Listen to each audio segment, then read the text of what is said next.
Hi.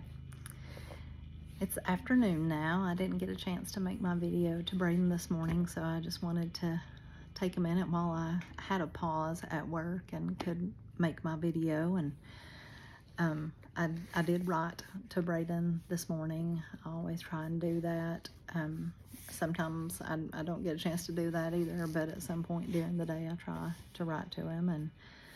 And my goal is always to write to him every single day, and I've done that pretty consistently. I've done it every day this month, and I think maybe like 23 days out of April, so I'm doing pretty good. But it's important to me, and I want to talk to him, and I want to tell him what I'm thinking about and what's going on with everybody. But this morning I took the kids to school, and Landon felt better than he did yesterday. He was able to get some rest, and I think that plays a big part, not just in grief, but just in mental well-being in general. I think sometimes when we don't rest well, at least for me, if I don't rest well, that tends to compound things and makes me more emotional. Today I feel restless, and I know I've talked about that a lot, and I talk about it a lot in my letters to Brayden. And that's one of the things that I struggle with the most, is just feeling this restlessness that just makes me feel like I want to run away. It's just like I'm trying to crawl out of my skin, but I can't. And it makes me feel nervous, and it makes me feel anxious, and it makes me feel very emotional. And when I feel that way, it's especially difficult through the week when I'm working, because I can't just walk away. I can't get in the car and take a drive and clear my mind, because that's really what I need to do when I feel that way, is just to be able to step away, just kind of refocus, reset my thoughts, calm myself. And when I can't do that, it's very, very difficult, and it just kind of makes it feel worse. It makes me feel even more nervous, even more anxious, and I can't explain where that comes from other than just grief, especially when it's traumatic, unexpected grief. It makes your life feel very out of control, because when I lost Brayden, it was on a normal Tuesday night. I had worked that day. I was sitting in my living room with my kids watching TV, just normal night, and then I got a phone call that would change everything about me, everything about my life, everything about the way I function in every way, everything about who I am as a person.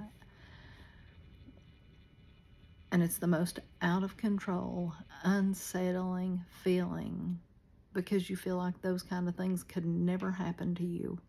And then when they do, it leaves you in this state of still feeling out of control, because it's unfinished business.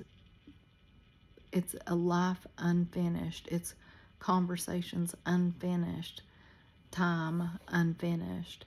And so it just makes everything feel just very unsettled. And for me, that's so hard. That's so hard, because I want to fix things, but I cannot fix this.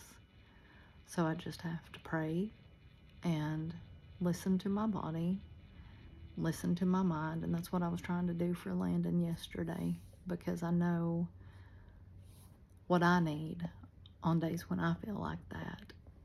And I wanted to help him in that way too, to say, it's okay.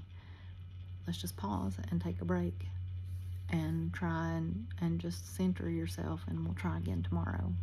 And sometimes that's all we can do. You know, some days the grief wins, and then I have to just try again tomorrow. And sometimes tomorrow it's not any better, and then I just try again the next day.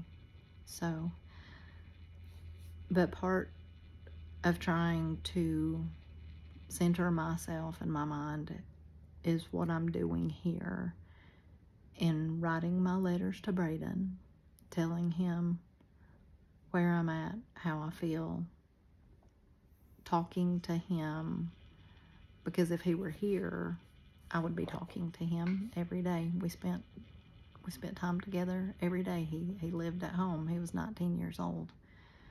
You know, we have a very involved relationship with each other in which we interact and we talk about our days and we talk about the things that are going on in life, and that's our relationship. So this is me trying in the only way that I can now to continue this relationship, and that's why I talk to him, that's why I write to him, and that's why every single day for the rest of my life he will always be a part of my life. And so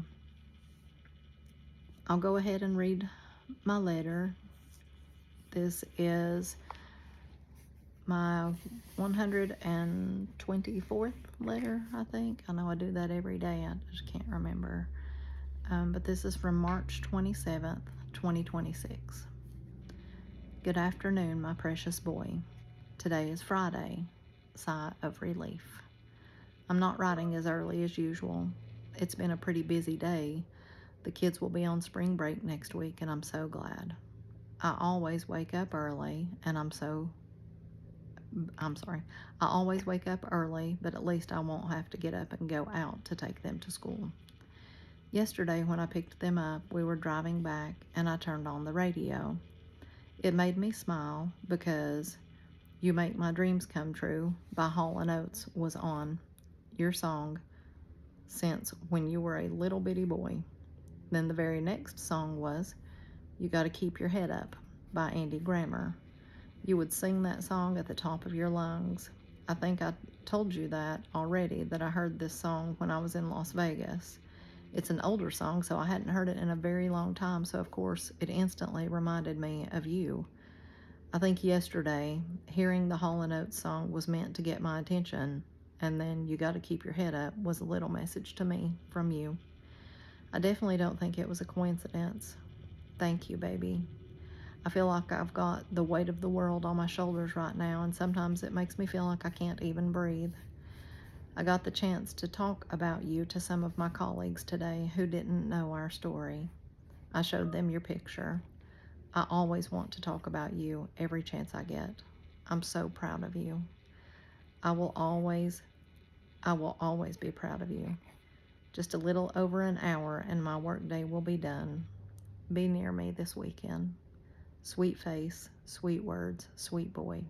I love you, Brayden.